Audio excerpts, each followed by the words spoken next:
a simple test to see if you're burning fat. Take your hand, place it over your mouth, and take about 3 or 4 nice deep breaths into it. Afterwards, feel a little condensation, little water there. That proves you're burning fat, because water is a byproduct of fat metabolism. It's just like exhaust coming out of a car. So you might be saying, well, that always happens. That's the point. We are always burning fat. You're almost never not burning fat. The reason I'm giving you this test is because there's a threat to you in the game of weight loss that can radically derail your weight loss attempts and trick you into thinking you're burning fat when you're really not, and set you up for other types of sabotage. I call it emotional attachment. We have things that we think matter, but they really don't, and things that do matter, but we think they don't, because emotionally we don't think they relate. It's a common example with strength training. Okay, we get a muscle pump. We feel muscle burning during a workout. This is stuff that we are sensing, and we have emotionally attached it to building muscle. So it's like, if we're feeling a certain way, that means, good, I'm getting closer to what I want. With muscle, this is a lot more realistic because we have nerves running through our muscles. So the actual, how we use our muscles is being recorded like in our brain. We know what that feels like. The problem with fat is there's not really any sensory information in the fat cells so much. So the reason why I did that little test is because people say, how do I burn fat? You are burning fat. The problem is you don't know it. There's nothing actually telling you that you're burning fat or losing weight. But we look for things and we attach ourselves to them emotionally, even though they don't matter, because it's kind of a security thing. We want to know what's working in our workout.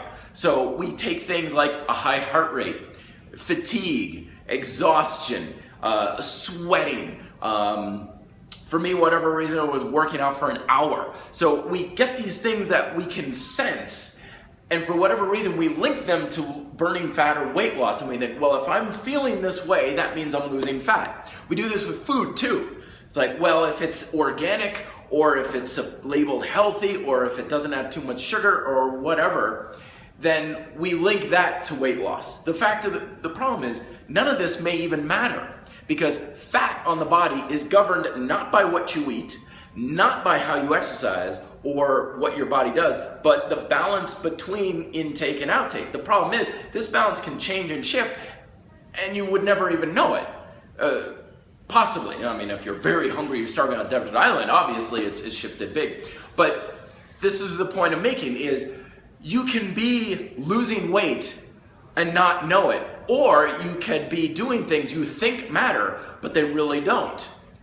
Common example would be someone who goes and does a hard workout, and they get all those little sensory things. Well, I'm exhausted, I'm tired, I feel like I could sleep for a week, my heart rate was high within a certain zone all the time, all this stuff, they've checked it off on their little list. That means the workout was productive. Then they go out to the smoothie bar and they're like, it's organic, it's got protein in it, branched chain amino acids, creatine, it's got kale, all these things. Their mind is still saying, good, this all means healthy things, good stuff, yeah, we'll take that. But the problem is, you just burned 600 calories, the smoothie has 800 calories, you just took 200 calories backwards, but you don't even know it. You think you just did 2 things that are moving you forward because you have a positive emotional attachment to them, but in the reality you just went backwards, but you don't even know it.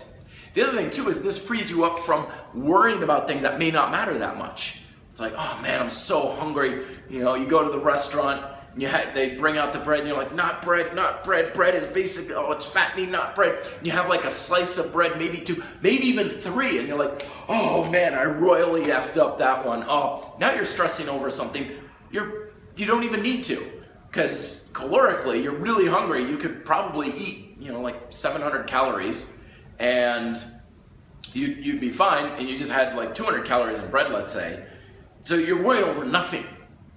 So there's a reason why we need to recognize this emotional attachment, because it causes false security, it causes false positives, and it also causes false negatives. So what do? Get on your calorie balance. Start measuring the calories, even just guesstimating. Recognize everything that matters calorically. I don't care if a workout is not ball-busting, sweat-inducing, and literally a walk in the park. It still counts just as much.